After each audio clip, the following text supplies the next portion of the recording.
anything you can get at a price. Huh? Well, welcome back. You are still watching Morning Live. And of course, as I mentioned earlier on, we are out at the Olympic House building up to the official 2024 Paris Paralympic Game team announcement. These are the men and women that will go out and represent South Africa out in Paris. Joining me now is Leon Fleiser. He is the GM of High Performance out here at SASCOC, and a man that we had on Morning Live many a times. Leon, a good morning to you. Thank you for joining us once again. Thank you, Vivian. It's good to be here. Let's talk about the excitement just building up to this team announcement here today for the Paralympic Games. What are the expectations? Because we know when we look at the Paralympics, generally do medal a lot better than the Olympics. Yeah, we've had a couple of retirements. Anrune has stepped down, and that's 3 medals gone from her. But yeah, there's some nice athletes being announced today, some very young athletes being announced today as well, new into the scene.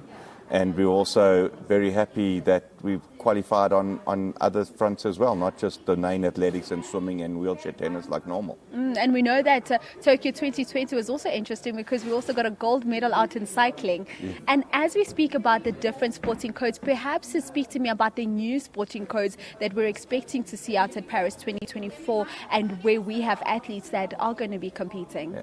So we still got Super Pit. That is out there for the cycling, that got the gold in Tokyo, so hopefully can repeat that. But yeah, we've qualified boccia. Boccia is a sport for the very severely disabled.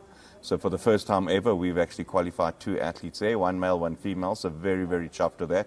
And we've been assisting them through the Bidvest OPEX program.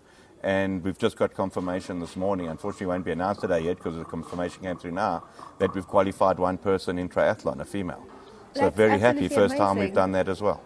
And the challenges building up to this Paralympic team announcement and getting the athletes ready, that's similar in terms of what you experienced with the Olympic and in terms of those financial challenges. And I can assume it's a little bit more that's required when it comes to the para-athletes.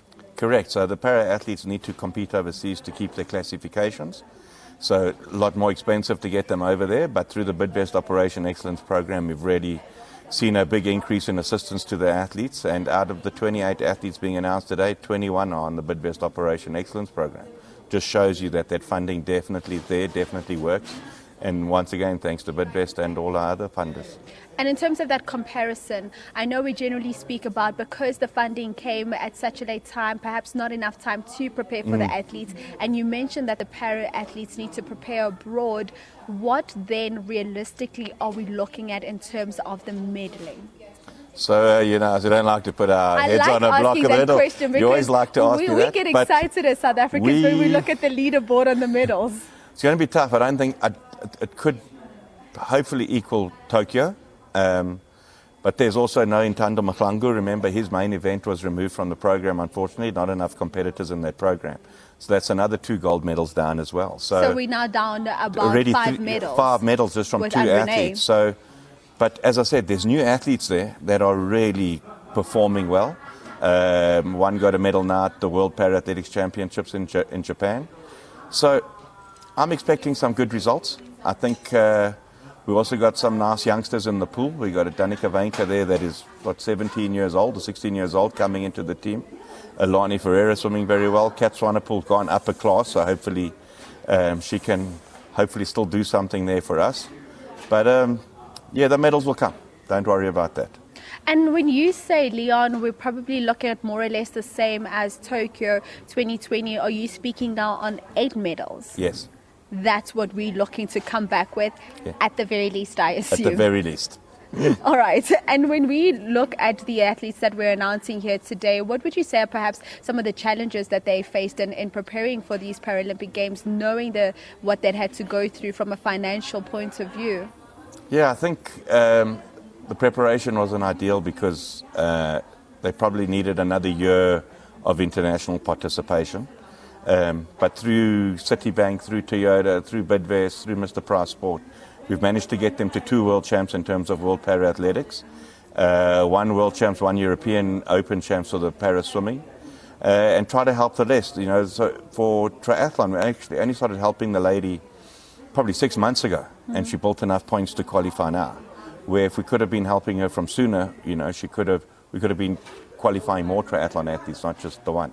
Are we then saying we're using this as well as let's get you ready for the next upcoming Olympic Games? So even if you go out there and you don't get us the 8 medals at minimum that we're expecting, but we're going to use this as a trial session building up to 2028? I think so. And just to show you, for the Olympic Games and for the Paralympic Games, 6 of the athletes that have qualified for the Olympic Games are on our 2028 funding model, and 3 athletes that have qualified for the Paralympic Games are on our 2028 funding model. So that's very exciting for 2028, where athletes that we didn't even think would qualify for Paris have through the funding, and 4 years down the line they're going to be up there competing for medals. And I want to touch on, perhaps let's look at something that comes up a lot in South African sport when we look at the element of transformation. When we look at this team that's going to be announced here for South Africa today, the first batch of athletes, is that representative of us as a nation? The representation is getting better, but it's still not where we want it to be. We're still not getting to every single South African out there. And that's something that hopefully we can discuss with the new minister.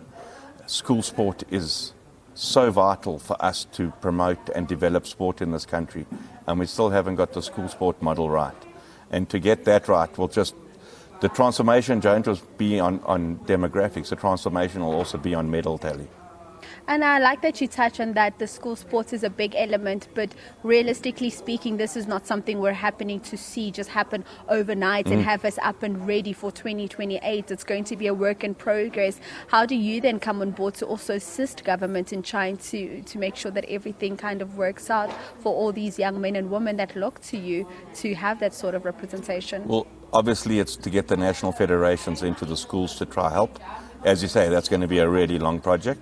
It's also getting the district and provincial academies back on board to run a proper program out right down to the lowest districts to get that talent unearthed and then develop that talent. Remember, to get a gold medal at an Olympic and a Paralympic Games takes years of training, not just, getting lucky. So we need that model to start working, have a proper national training centre, and I think the medal return will speak for itself.